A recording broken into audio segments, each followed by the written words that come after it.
No final de março deste ano, foi designado no âmbito da Comissão de Ciência e Tecnologia, Inovação, Comunicação e Informática, relator dos projetos de lei do Senado, número 726 e número 530, ambos de 2015.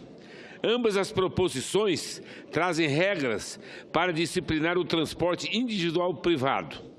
Tramito conjuntamente desde abril de 2016, em função da aprovação de requerimento apresentado pelo nobre senador Ricardo Ferraço, que, aliás, é autor do PLS número 530.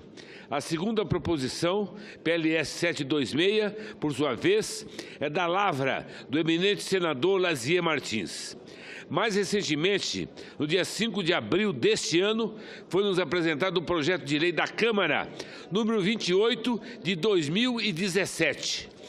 Em julho, a comissão diretora aprovou o requerimento do senador Otto Alencar e, desde então, as três proposições, o PLS do senador Ferraço, o PLS do senador Lazier e o PLC número 28, tramitam em conjunto. Na última terça-feira, dia 24 de outubro, o plenário do Senado aprovou o requerimento de urgência para o PLC 28 de 2017.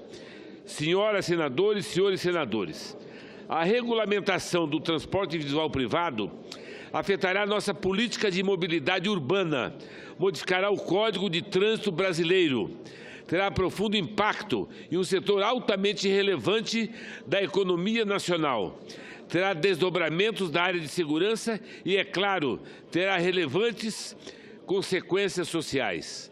É uma tarefa, senhor presidente, que demanda toda a atenção, todos os recursos e toda a sabedoria que esse Senado Federal pode prover. É imperativo ressaltar que a tramitação acelerada desse projeto de lei, que veio da Câmara, desprestigiou o dispêndio e o trabalho dos nobres senadores que me antecederam, tendo em vista que essa matéria já vem sendo discutida nessa Casa desde 2015, não havendo qualquer deliberação de urgência até então. Senhor presidente, a preocupação com o trabalhador, com o usuário, com o consumidor, foi o que efetivamente me motivou a reunir as melhores qualidades de cada projeto emanado pelos eméritos senadores na elaboração do meu relatório, que apresentei na CCT e que, infelizmente, não foi apreciado pelos meus pares. Senhoras e senhores, nunca fui contrário à regulação do transporte por aplicativos. Muito pelo contrário. Quando apresentei meu relatório na CCT, prezei, repito, pela segurança do motorista e do usuário. Tratei dos deveres e das obrigações dos condutores e dos provedores dos aplicativos, sem com isso enfatizar o serviço. Como venho dizendo, os aplicativos de transporte são um tipo de serviço que existe no Brasil há poucos anos, que trouxe aumento do bem-estar social por meio do aumento da oferta de transporte individual e, por isso, conta com a aprovação da população em geral. O aumento da concorrência no mercado e outras inovações na operação do serviço conquistaram milhões de novos usuários, inclusive entre usuários do transporte coletivo e proprietários de automóveis. Hoje, na reunião de líderes, restou determinado que o projeto que será deliberado no plenário será o PLC 28/2017. A imposição de barreiras impostas pelo PLC 28/2017 incentiva a permanência no mercado apenas dos condutores que desejam ter nos aplicativos sua fonte de renda principal. Naturalmente, isso levaria à perda de muitas oportunidades de negócio, reduzindo a oferta e produzindo serviços de pior qualidade. Ao contrário do que se vem sendo bastante divulgado, o PLC número 28 de 2017 não favorece os trabalhadores do mercado de táxi de forma alguma, uma vez que mantém a lógica econômica de escassez artificial de permissões que possibilita a exploração dos trabalhadores pelos donos das placas por meio de elevados aluguéis.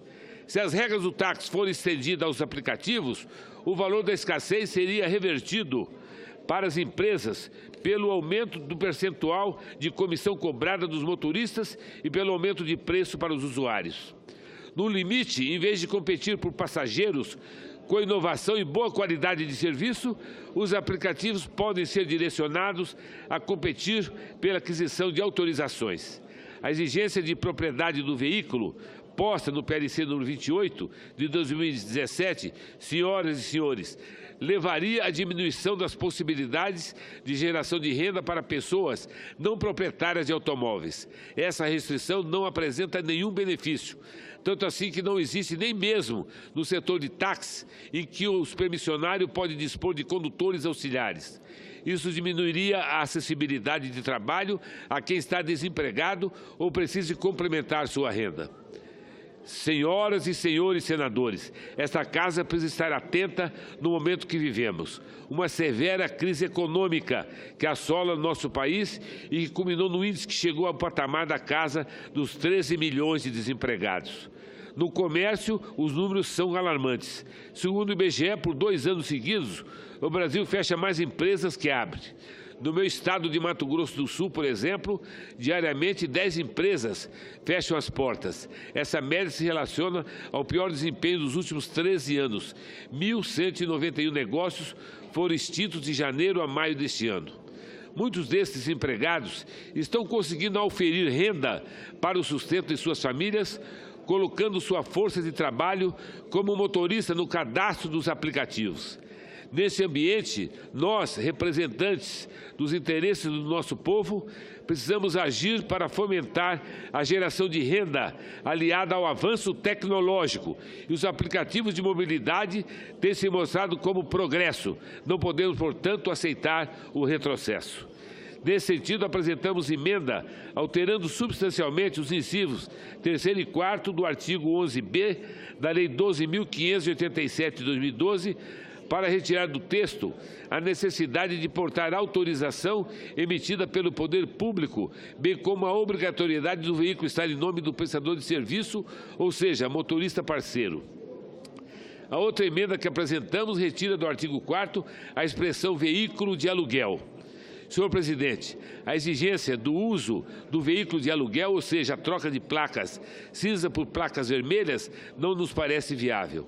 É preciso ter em mente que o veículo empregado na prestação do serviço de transporte, vinculado a aplicativos de internet, não se enquadra claramente em nenhuma das categorias existentes no CTB, que é anterior ao surgimento da economia compartilhada, baseada no aproveitamento das capacidades ociosas. Diferentemente dos táxis, esses veículos são usados rotineiramente para mais de uma função. Uma interpretação literal do Código de Trânsito Brasileiro obrigaria a troca de placa de veículo de acordo com sua utilização momentânea, o que é obviamente impossível. Com isso, acredito estar contribuindo ainda mais para o equilíbrio no mercado de transporte individual de passageiros.